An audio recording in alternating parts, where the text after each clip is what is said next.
Yeay, shalom, salam gracia. Ingat, firman itu telah menjadi manusia dan diam di antara kita. Dan kita telah melihat kemuliaannya, yaitu kemuliaan yang diberikan Bapa kepadanya, penuh dengan gracia, kasih karunia, dan kebenaran. Ya, kebenaran dari Yesus Kristus, dari firman-Nya, itu yang saya ingin sampaikan pada hari ini pada kita. Berkaitan dengan menanti-nanti hari Pentakosta yang akan kita peringati minggu depan. Pemahaman kita tentang menanti, menyambut, merespon Roh Kudus itu harus sangat sesuai dengan kebenaran. Bila beberapa hari lalu saya sudah menyampaikan pada kita dari Kisah Para Rasul pasal yang pertama, dan pada 2 hari ini saya menyampaikan dari Kisah Rasul pasal yang kedua. Ya, pelajaran pertama kita sudah lihat dari ayat 1, pada hari Pentakosta orang-orang yang percaya itu berkumpul di satu tempat. Kita sudah membahas tentang orang percaya. Percaya Yesus adalah Tuhan, percaya bahwa Dia berjanji memberikan Roh Kudus-Nya, percaya Dia yang naik ke sorga akan datang kembali, percaya, dan banyak hal yang saya sudah jelaskan itu. Dan sekarang yang saya mau sampaikan masih dari ayat 1, orang-orang yang percaya berkumpul bersama-sama di satu tempat, di sebuah loteng. Kata berkumpul bersama-sama di satu tempat itu menarik. Kata berkumpul adalah berbicara tentang akur, akord, ya. Tahu arti akur ya? Akord, kalau musik itu akord, kalau ada nada do, re, mi, fa, sol, la, si, do, kalau diakurkan itu kalau sekali dibunyikan, yang akur itu adalah do, mi, sol. Lalu kalau rendah, do, itu.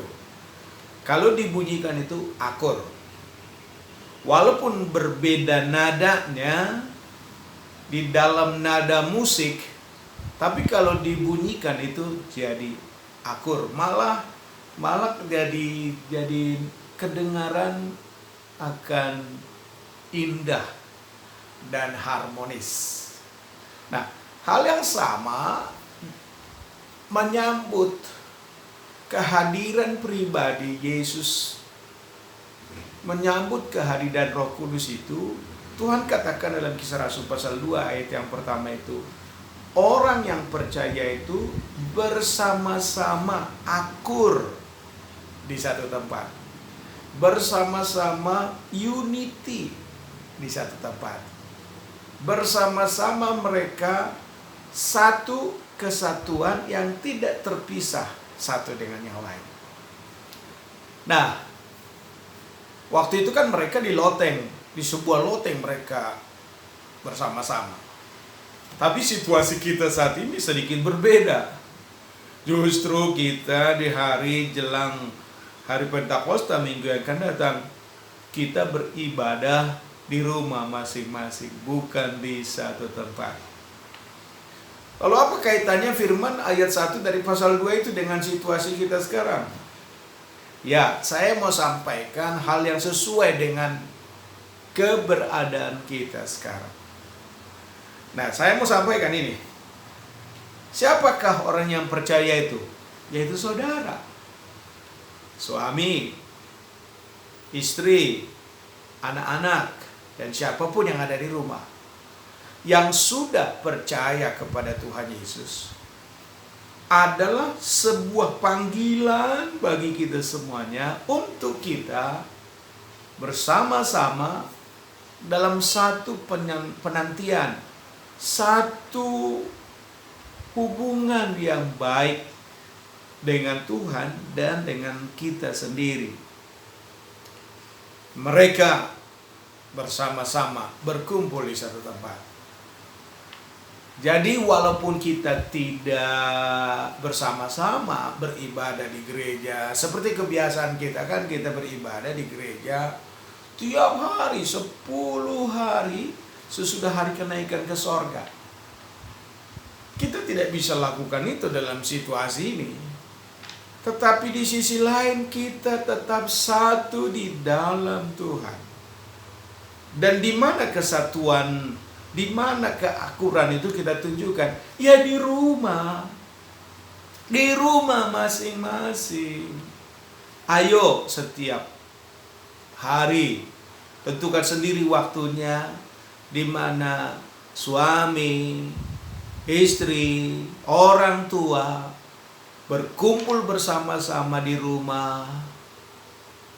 Kita memuliakan Tuhan Yesus karena memang Dia mulia.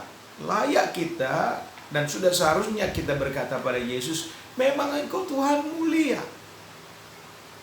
Dan Yesus yang kita sembah itu penuh dengan kasih karunia dan kebenaran. Apa kebenarannya? Kalau Dia berjanji, janjinya itu digenapi, Pak, Bu. Kalau Dia sudah berjanji, apa yang sudah Dia janji itu pasti diberikan kepada kita. Jadi pesannya adalah hari ini, mari kita pertahankan keakuran. Walaupun beda potensi satu dengan yang lain, beda karunia satu dengan yang lain, tapi kalau itu dipadukan oleh karena kepercayaan kita tetap satu kepada Tuhan Yesus Kristus, nah itu menjadi sebuah kekuatan yang luar biasa dalam meresponi Tuhan dalam hidup kita.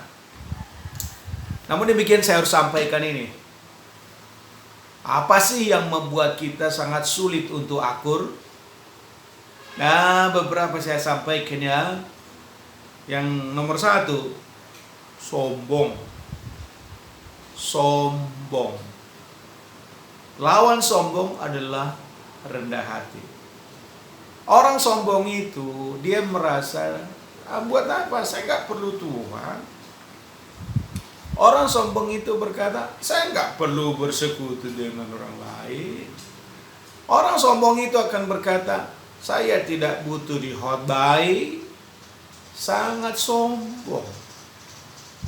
Tapi orang rendah hati itu, dia akan berani berkata seperti ini, aku tidak bisa tanpa Tuhan. Tanpa Tuhan aku tidak bisa berbuat apa-apa. Bahkan tanpa orang lain juga saya tidak bisa menjadi sempurna. Itu orang yang rendah hati. Nah, ayo turunkan kesombonganmu. Mulailah jumpa dalam kerendahan hati. Beri dirimu kepada Tuhan. Beri dirimu pada keluarga. Ayo menyembah Tuhan. Yang kedua yang membuat keakuran itu tidak jalan adalah karena kita egois, mementingkan diri sendiri, mementingkan hanya kita sendiri, nggak perlu orang lain. Nah, kamu nggak perlu sama saya. Ya, padahal kita membutuhkan orang lain. Kita nggak bisa hidup di dunia ini sendiri. Kita adalah manusia bersosial. Diciptakan Tuhan seperti itu. Ya, sederhananya adalah di mana dua atau 3 orang berhimpun dalam namaku, kata Tuhan Yesus, aku ada bersama-sama di tengah-tengah mereka. Jadi kita harus sungguh-sungguh dengan rendah hati berkata bahwa saya ada untuk kamu. Aku tidak hidup sendiri. Aku butuh kamu. Aku butuh istri. Aku butuh anak-anak. Aku butuh orang lain. Aku butuh para pelayan. Pada waktu kita menaruh di hati kita, kita butuh orang lain, kita tidak mementingkan diri sendiri, maka keakuran itu akan tercipta. Karena itu, saya sebagai hamba Tuhan yang menuntun saudara pada hari ini, ayo,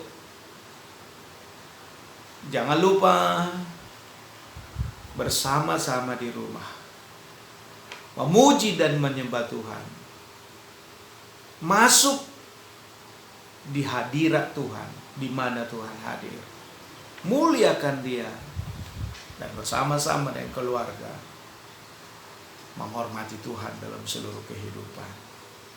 Ya, itu pesan yang Tuhan tanamkan di hati saya untuk diberikan pada jemaat pada hari ini.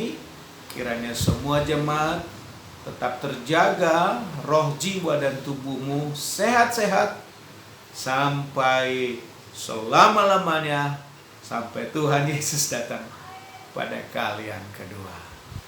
Salam gracia, dan ingat, Yesus penuh dengan gracia dan kebenaran.